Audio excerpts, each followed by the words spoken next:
mission statement here at Brevard Zoo is to share our joy of nature to help wildlife and people thrive.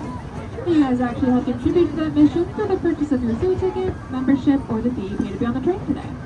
A portion of that always goes towards one of our many worldwide conservation efforts like our giraffes in Africa, as well as many of our local efforts here in our own backyard in Brevard County. They're the ones responsible for building, rebuilding, painting, and maintaining pretty much every structure you see here, so I'd like to give them a bit of a shout out. On our left, you'll probably hear them before you see them. There's our double-sided free-flight aviary. There are a whole lot of very cool birds in there, but I'll tell you a bit more about that once we're on our way back.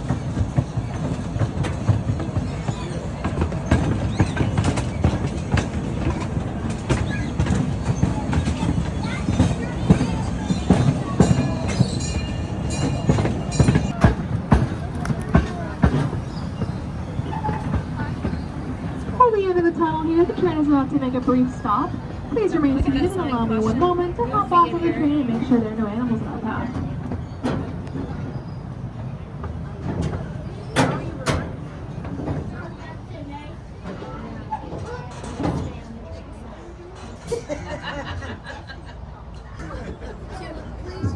We're all set.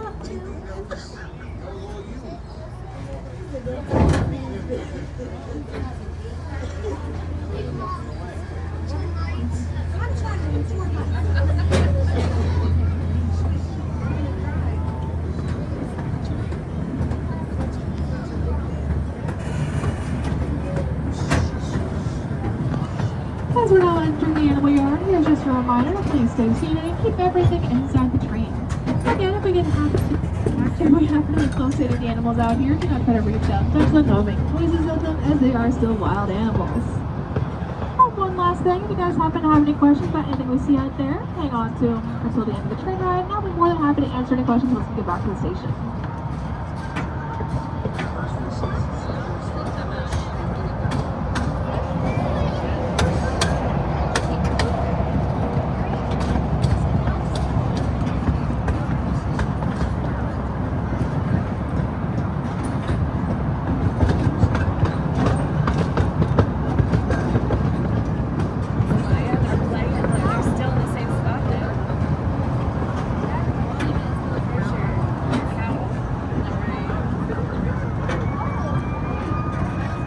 Coming up here are the inquiry Watusi cattle. The white one on the right is Galloping Ghost, in the center we have Boss Hog, and on the left is Maximus, three of the best names in the zoo in my opinion.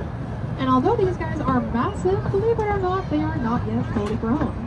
Once they are fully grown, the space between the tips of their horns will stretch around 8 feet apart. Now, although those horns are pretty cool to look at, they are not just there for show. Their primary purpose is actually to help them regulate their internal body temperature. They can take the hot blood from their body and pump it up into their horns where they cool it down instead of a somewhat hollow honeycomb-like structure. Once it's cool, they pump it back down into their body, which is a very useful skill. It lets them survive pretty comfortably in temperatures ranging from 20 degrees Fahrenheit all the way up to 120 degrees. Watusi cattle are also sometimes referred to as the cattle of the king, as they used to represent wealth and prosperity. They were a very popular wedding gift, but typically the more of them you had, the richer you were seen to be. Well, coming up as we turn this corner, we have two different antelope species. The ones with the white stripes and long swiveled horns are the eastern bongos.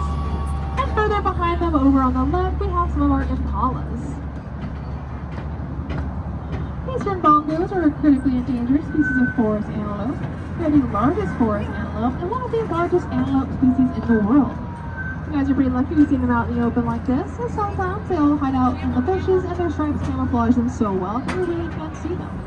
Just to prove how well those guys can hide, let's get back to E60s by Western scientists.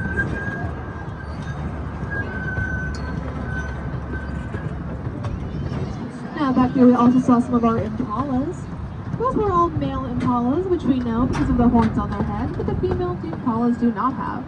We do have a bunch of girls though, and if you haven't seen them yet, they are in the back of the expedition after the loop with the giraffes. Back there on the left, in the little corner area, you may have been able to see our dromedary camel, Frankie. We know that Frankie's a dromedary camel because he only has one hump on his back, as opposed to the two humped camels that are called back-trained camels.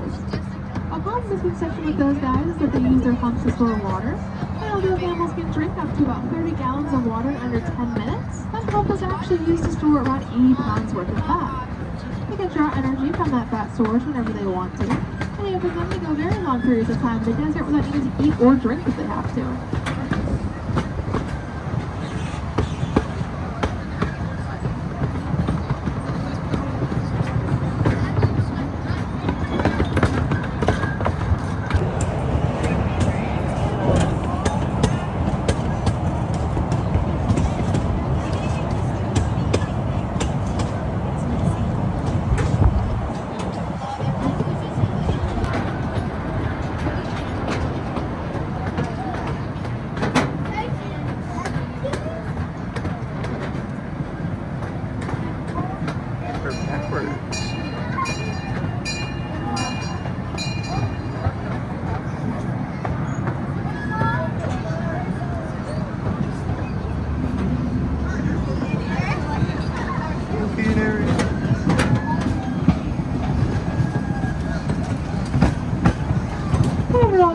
If you haven't been over there yet, I highly recommend it. It's in the back of our manager tank loop, up the first loop to our right after we enter the train yard and cafe. It's completely free like your other side of that aviary, and some birds you might see inside include our rainbow lorikeets, cockatiels, Victoria crown pigeons, kookaburra, tawny frogmouth, masked lapwing, and many more. Also in the area directly across from the aviary is our kangaroo walkabout, where you guys can walk right next to our kangaroos, emus, muntjacs, and our little brand new kangaroo joey.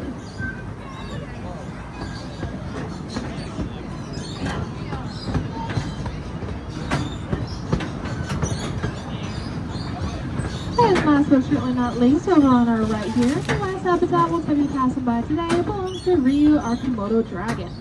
Right there. Komodo dragons are the largest lizard species in the world. Once Ryu in there is full grown, he'll be about 10 feet long. And as you return to the station, please stay seated until I ring the bell, letting you guys know it's safe to get up. And if you had a good time aboard the Cape to Cairo Express, and have a wonderful rest of your day here at Brevard Zoo.